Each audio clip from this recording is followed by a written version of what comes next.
On February 17, 1864, a 40-foot cylinder made of iron boilerplate cranked its way into the dark waters outside Charleston Harbor. The H.L. Hunley was a desperate weapon born of a desperate war. Powered by the muscles of 8 men turning a crankshaft, it approached the Union sloop USS Housatonic and rammed a spar torpedo into its hull. The explosion crippled the warship. Within minutes, she went to the bottom, marking the first time in history a submarine successfully sank an enemy vessel in combat. According to accounts from shore, a blue light was seen, often interpreted as a prearranged signal that the attack had succeeded, though its exact meaning remains debated. But the Hunley never came back. For 136 years, the location of the vessel remained an absolute zero on the naval charts. It simply vanished into the silt, taking its crew and the secrets of its final moments with it. The disappearance created a century-long paradox. How could a vessel survive the attack well enough to signal success, yet fail to make the 4-mile journey home? Historians and salvors debated the cause. Some argued the torpedo shockwave concussed the crew instantly. Others believed a collision with the sinking Housatonic breached the hull. A few theorized the crew suffocated as oxygen ran low, or that a sluice valve leaked, drowning them at their stations.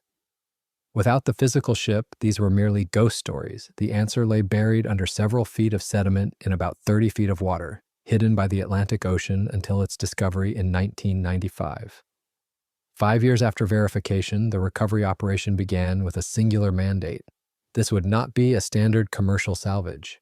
It was a forensic extraction. The goal was not just to raise the metal, but to preserve the biological and structural evidence inside. To achieve this, the team deployed the Carlissa B. This vessel was a specific class of marine tool known as a jack-up barge. In open water, a floating crane is at the mercy of the swell. Even a 1-foot heave can transmit a shock load to a lifting cable, snapping a fragile artifact instantly. The jack-up barge eliminates this variable. It is a floating platform equipped with massive steel legs that can be lowered mechanically until they hit the seafloor. Once planted, the barge jacks itself up the legs, climbing out of the water until its hull is suspended in the air, completely isolated from the waves. It becomes a temporary island, providing a stabilized, near-motionless deck for the crane operators. From this stable platform, the engineers assessed the target. The submarine was listing at a 45-degree angle, encapsulated in a hard shell of marine growth and rust. What looked like iron strength was now a brittle gamble. A lift that tugged on bow and stern could snap the hull under its own weight. The rivets were suspect. The seams were weak. The engineering team made a critical decision regarding the recovery method. They would not attempt to clean the hull underwater or strap cables directly to the iron skin. Instead, they would treat the surrounding mud as part of the structure. This concept is the sediment block. By leaving the compacted silt packed inside and around the submarine, they could use the dirt itself to support the fragile metal. The mud would act as a sarcophagus, holding the plates in place and distributing the pressure. This decision, however, introduced a massive penalty. A 40-foot iron tube is heavy, but a 40-foot block of dense, wet ocean sediment is exponentially heavier. The recovery team was no longer lifting a submarine. They were lifting a section of the seafloor itself. The gross weight of the lift would skyrocket, demanding a rigging system capable of handling the load without crushing the artifact it was meant to save. The Carlissa B stood ready on its legs, towering over the site, but the connection between the crane and the buried submarine did not yet exist. The engineers had a stable platform, but they still had to figure out how to grab the ocean bottom without touching the ship hidden inside it. The primary adversary in the recovery of the H.L. Hunley was not the depth of the water, but the metallurgy of the vessel itself. The submarine was constructed from wrought iron. To a modern engineer accustomed to high-tensile steel, wrought iron is a deceptive material. In the 1860s, iron plates were manufactured by rolling hot metal repeatedly. This process created a grain structure similar to wood, with microscopic stringers of silica slag trapped between the layers of iron. After more than a century in salt water, chloride-driven corrosion strips wrought iron of its real strength. What still looks intact can behave like glass, strong enough to fool the eye, fragile enough to fail without. Warning, wrap a standard cable around the hull and pull, and the rigging becomes a blade. It slices through boilerplate like a wire cutter through cheese. Any strap that bites concentrates the load into a thin line, crushing what the corrosion has already hollowed out. This fragility created a geometry trap. Buried in dense silt, the hull was pinned by breakout resistance, the seabed suction that has to be overcome before anything moves. But the pull required to break that grip threatened to exceed what the brittle iron could survive. Pull harder, and you didn't lift the wreck, you shattered it. The engineering solution was to isolate the ship from the lifting forces entirely. The team needed to build a rigid bridge over the wreck site, a structure that could bear the weight of the lift without touching the submarine. However, building a foundation on soft mud is difficult.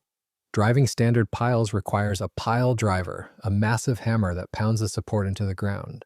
The shock waves from a pile driver would travel through the sediment and pulverize the brittle hull of the submarine before the lift ever began. The answer came from offshore construction. Suction piles, massive hollow steel cylinders, 18 feet in diameter and 12 feet tall, open at the bottom and sealed at the top. Set down at the bow and stern at a safe distance, each can was gently pulled into the seabed when surface pumps drew water out, creating a pressure differential.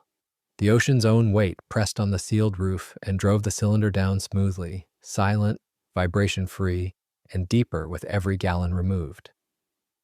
Once driven to depth, these two suction piles became immovable concrete islands in the mud. They provided the caisson tables for the operation. The crane on the jack-up barge then lowered a 63-foot steel truss, a large rectangular framework, until it came to rest on top of the piles. The geometry of the lift was now established. The truss spanned the entire length of the wreck site, bridging over the submarine like a roof. The weight of the truss was transferred directly into the suction piles and down into the deep sediment, completely bypassing the fragile hull. The Hunley lay undisturbed between these two steel towers. The infrastructure was heavy, industrial, and precise. The engineers had successfully built a 50-ton lifting frame, anchored by suction piles and a rigid steel truss, over the wreck site without disturbing a single rivet on the target. But this was only the frame. The submarine was still buried in the mud below, and the team had not yet solved the problem of how to connect brittle iron to the lifting frame above it. Standard rigging logic dictates that to lift a heavy cylinder, the salvor must wrap a cable or a web belt around the hull. As the crane takes strain, that choke concentrates the entire load into a thin line of contact. For modern steel, it's acceptable. For degrading wrought iron, it's catastrophic, a point load that can crush plates before the wreck even breaks free of the mud. The solution required a complete inversion of standard lifting mechanics. Instead of a flexible strap that squeezed the hull, the engineers needed a rigid cradle that supported it. They needed to distribute the lifting force equally across every square inch of the submarine's bottom surface. To achieve this, they designed a complex interface between the steel truss above and the fragile iron below. The backbone of the system was the truss, not as a label, but as a promise of stiffness. It was built to be far stronger than the submarine, so the frame took the bending while the artifact stayed straight. In effect, it locked the wreck into a controlled shape, like a splint that refuses to let it sag or twist. Hanging from this truss were 32 separate nylon slings, a number reported in the engineering documentation for the lift. A sheer quantity of straps alone, however, would not solve the crushing problem. A flat strap against a round hull still leaves gaps. The contact patches are small and the pressure points are high. To solve this, the recovery team utilized a chemical engineering technique involving polyurethane foam. This material is a two-part chemical compound. When its components combine, the mixture expands rapidly and hardens into a firm, load-spreading solid. In custom bags attached to the slings, it would form protective saddles that match the hull's irregular concretion, spreading the lift force across mud and hardened debris instead of letting straps bite into iron. On paper, it was perfect. However, the existence of a perfect design did not guarantee a successful installation. The engineers had built a mechanism that could save the ship, but it relied on a sequence of impossible physical tasks. The truss was sitting on the suction piles. The slings were ready to be deployed. But between the mud and the iron, there was no gap. The submarine was buried. To make the hammock work, someone had to carve a path underneath the keel without touching the artifact. At 30 feet, the Atlantic gave them no view, only a dense suspension of silt and current. On the Hunley site, the divers worked by touch and memory, feeling their way through black water while the surface team fed them coordinates.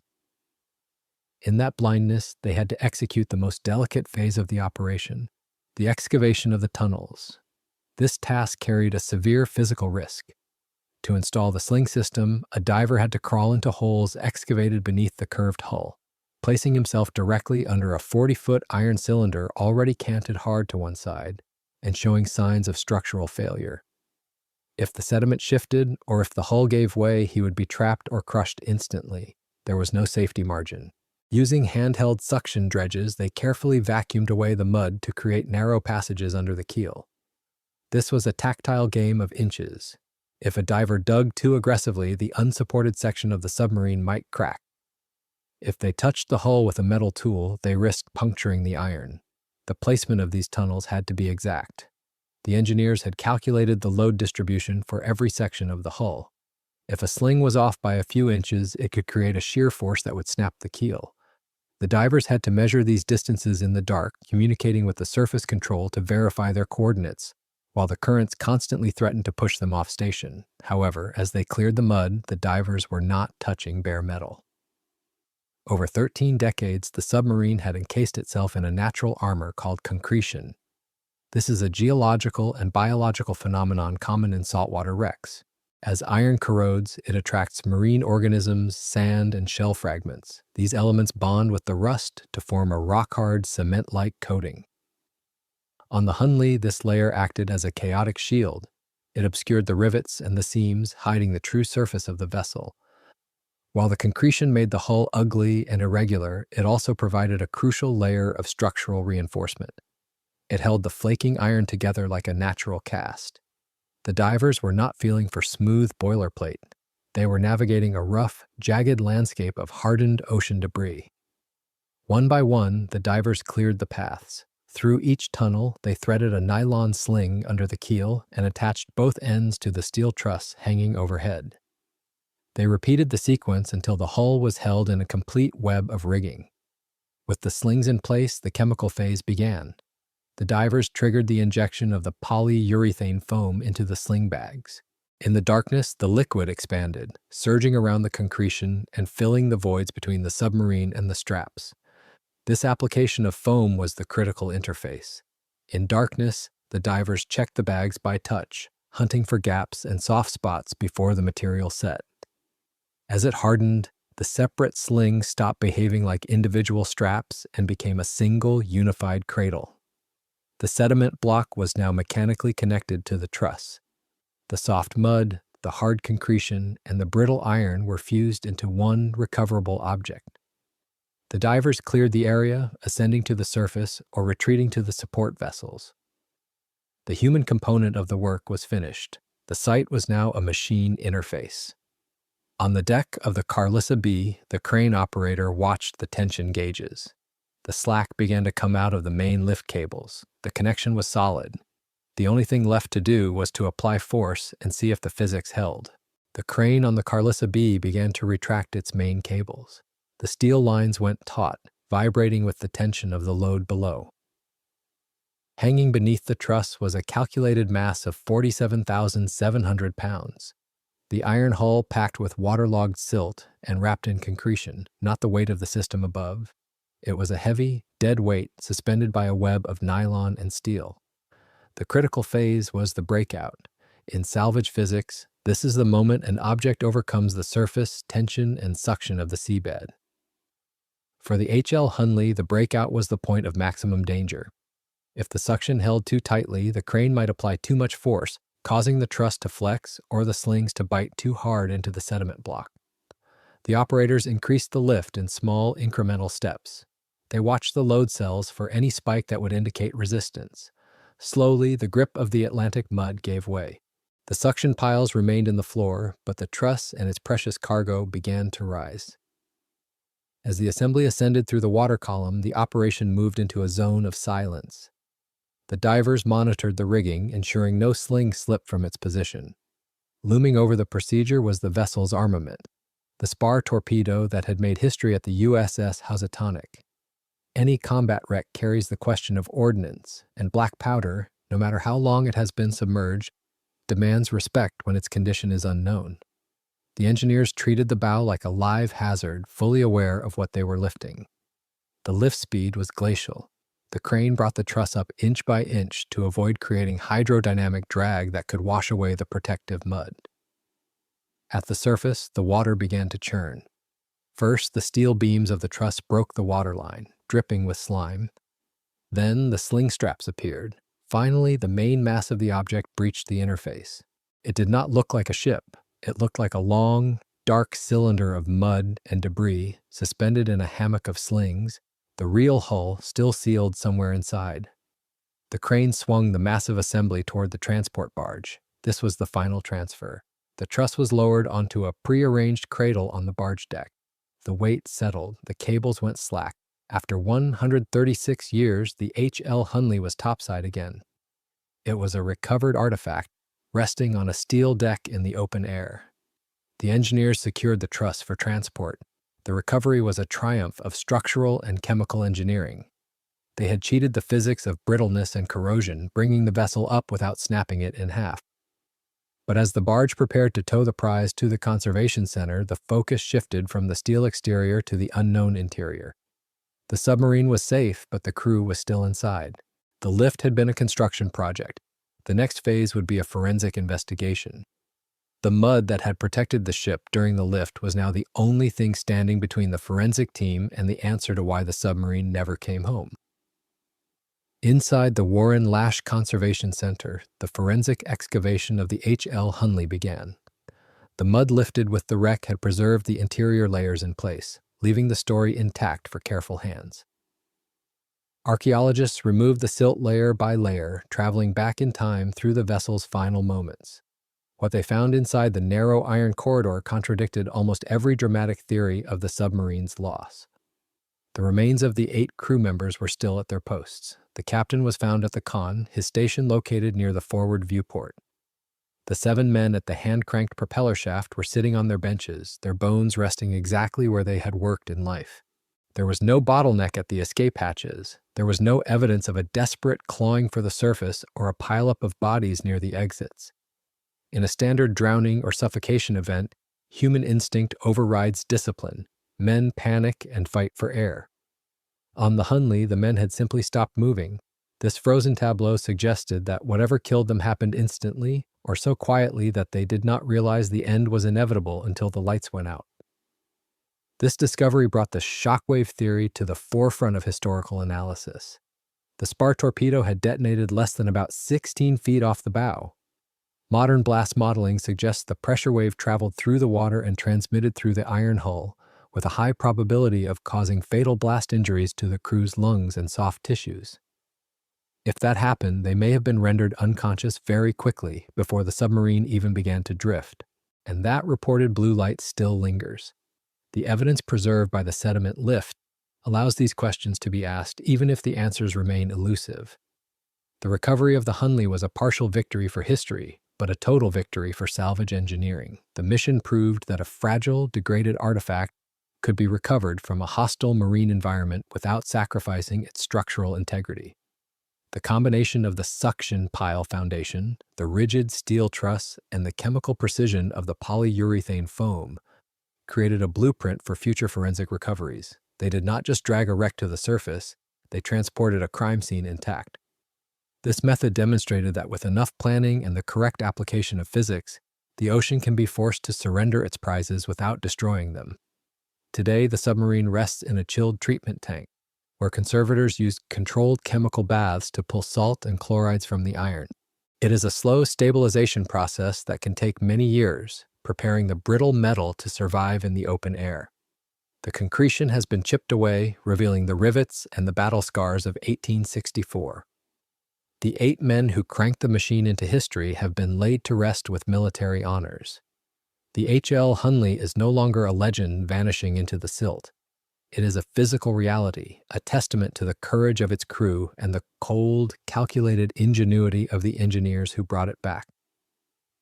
The mystery of the sinking may never be closed with absolute certainty, but the vessel itself has returned from the void, ending a patrol that began in 1864.